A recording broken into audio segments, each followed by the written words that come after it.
Hi everyone, I am Jansi. Today's video is of Class 8 Social Sciences Branch History. So, textbook which has the cover page of R Pass 3. That is a textbook for Class 8 and this is an index which consists of all the 10 lessons. And the first is how, when and where. The second lesson is from trade to territory. The third is ruling the countryside. Fourth, tribals, Dikus, and the vision of a golden age. And the fifth lesson is when people rebel 1857 and after. The sixth lesson is weavers, iron smelters, and factory owners. And seventh lesson is civilizing the native, educating the nation. And our eighth chapter is women, caste, and reform. The ninth is Making of the National Movement 1870s and 1947. And finally, the last lesson of our history is India after independence. And today's our video is about the first lesson, how, when, where. So first, there was a time when historians were fascinated with dates. Fascinated means very much interested. So, historians are the people who write about the past things. So, once the historians, they were very much interested about the dates.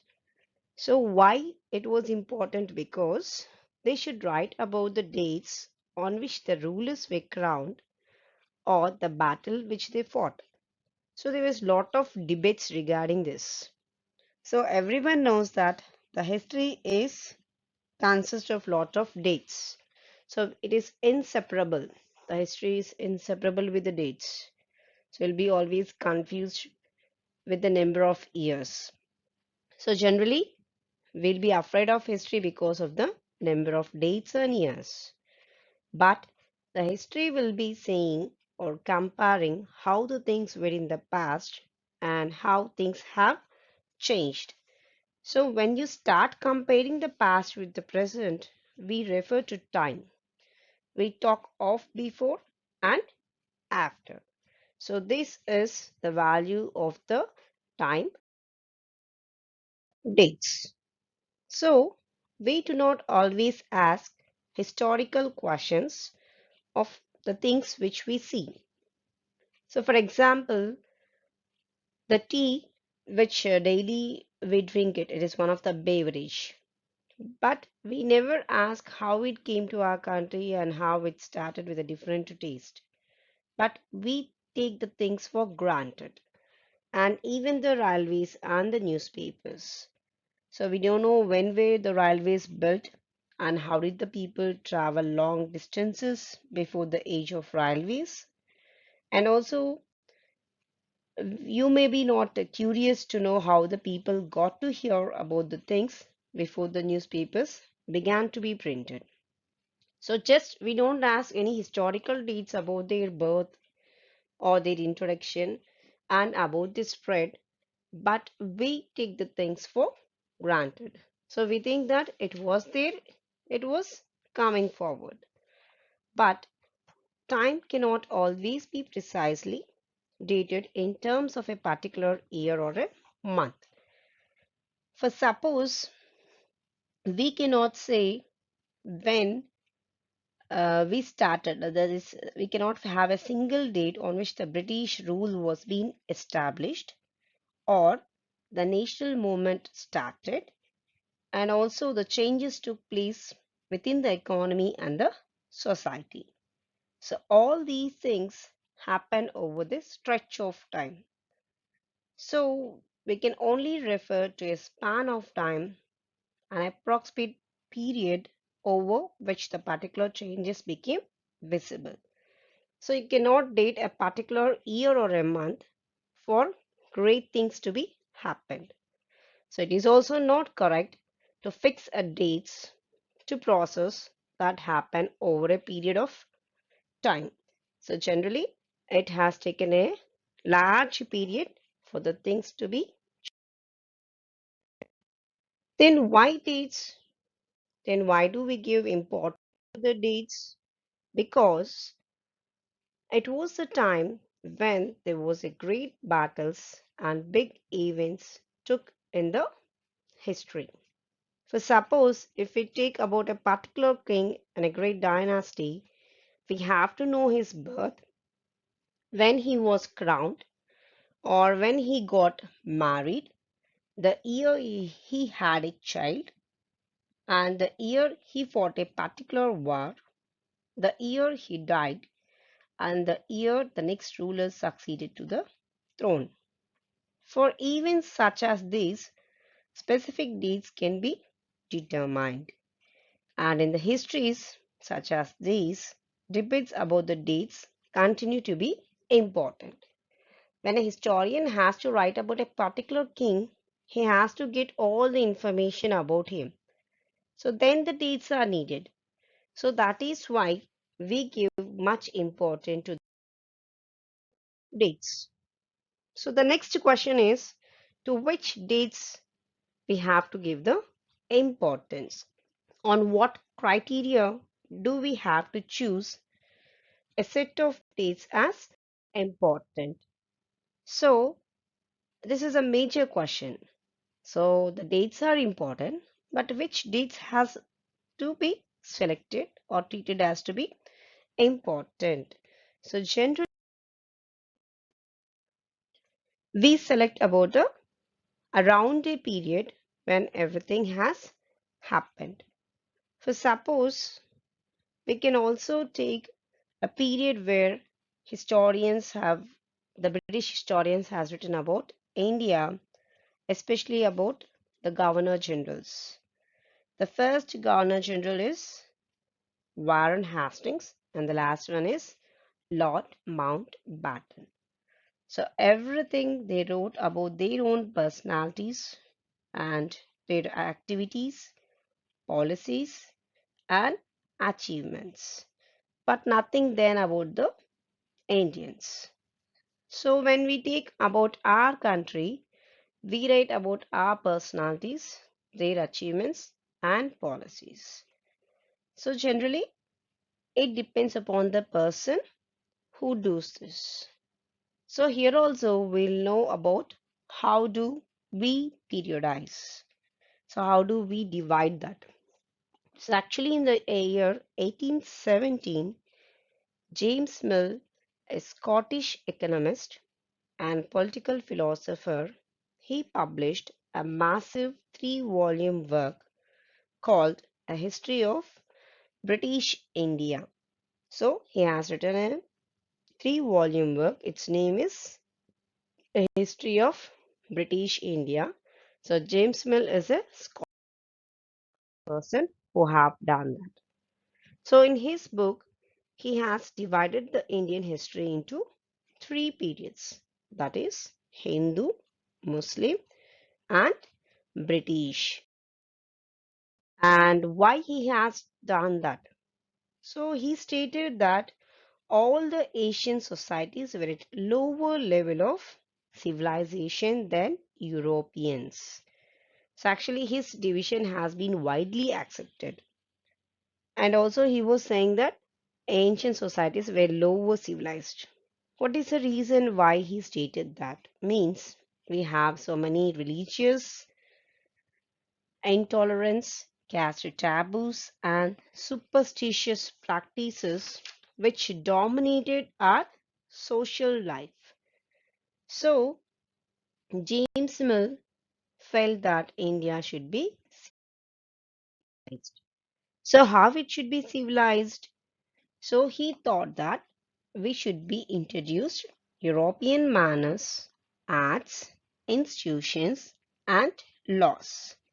So, in fact, his idea is the British should conquer all the territories in India to ensure the enlightenment and progress of the Indians. So, he stated so many reasons behind his periodization, but people have some objections. So, what are those? A variety of faiths existed simultaneously. So, one after other, we have a different faiths in our country. So, they were the Hindu rulers and they were also a Muslim rulers, where every religion people were following their own faiths. You cannot distinguish that this was a Hindu period and this was a Muslim period. If you do like that by periodizing, how could you give the importance and practices of others? Does the lives and practices of others do not really matter? Is it when a Muslim ruler was ruling? What about the Hindus? What about the practices? What about their ruling? Is it not into a matter? And the next problem is even the rulers do not all share the same faith. So even we will be stating that although whether it may be a Hindu or a Muslim ruler, they do not all share the same faith. The son may have a different opinion from the father. So that differs. Then how could we accept this type of periodization classified by James Mill? But after this British classification, historians has usually divided Indian history into ancient, medieval and modern. So these also have a problem with this because this was borrowed from the western side where the modern period should be associated with growth in all the forces of modernity, just like science, reason, democracy, liberty, and equality. And medieval was a term used to describe a society where these features of modern society do not exist. So, here, during the modern period, we were under the control of Britishers where we don't experience any changes in any fields. So this is also not acceptable to our Indian historians, where we could say we have a modern period. Then what is the solution they have given is generally they stated that it is a colonial period. So what does it mean? When the subjugation of one country by another. Subjugation means occupying. So, when one country occupied by another, which leads to changes in political, economic, social, and cultural changes. This process is called as colonization, and that period is referred as colonial period. So, here we don't have any economic growth and progress, nor we don't have any equality, freedom, or liberty. So, everything was under the control of Britishers. So that we can say that ours is a colonial period instead of modern period. How do we say all this? What are the sources about the 250 years of the rule of British in our country? So the very important source is records. So the official records of British administration. They believed that the act of writing was important. So that is why they have written every instruction, plan, policy, decision, agreement, and investigation. So once this was done, then it could be properly studied and debated. So in this process only we have come across the culture of memos, notings, and also reports. So they gave a much value to this writing process. So all the important documents and letters needed to be carefully preserved. So for every government offices or the administrative institutions, they have a record rooms to store all these writings. So generally, this will be written by the persons called as calligraphist. So calligraphist means those who were specialized in the art of beautiful writing. So, before the invention of this printing press, so each and every copy or the document will be carefully copied and beautifully written by this calligraphist, and that will be stored in each and every record rooms. But after 1920s, even we can see the archives and museums where these writings could be seen. And the next important thing other than this writing is the practice of surveying. So British believed that a country had to be properly known before it could be effectively administered. So they started detailed surveys which has to be carried out in the entire country. So even they have done the revenue surveys in the villages. They have known about the topography, soil quality, flora, fauna, the local histories, and also all the important cropping pattern, everything. So even the census has been started here. So census, everyone knows that it is an official enumeration of population periodically. For every 10 years, they have been doing this. And even they have prepared the surveys of botanical, zoological, archaeological, anthropological, and forest surveys. So, what the official records do not tell. So, actually, the official records every time they says about the officers, the plans, the decisions, their agreements. But they do not talk about the people feelings and what lay behind their actions. Then how would we know about this? It was from the diaries of the people, accounts of pilgrims and travelers, autobiographies of important personalities, and popular booklets. So this is how we can know about the common people, that is our Indians, how we have felt during the British rule, and our actions, what was behind our actions, why we have behaved like that. So these are the important sources about the Indians' feelings. So whether we have all the sources, but it is somewhat difficult to know about the peasants, the tribals, the workers in the mines, or the poor on the street. So it is a very difficult task to know about their lives because they are illiterates. So only few is known about their lives. So I hope this video have given you a clear information about the first lesson. Thank you so much. Please subscribe the channel for more videos and share it and like it. So send to your nears and dears, and also click the bell so that it will be giving you the alerts. So thank you one and all.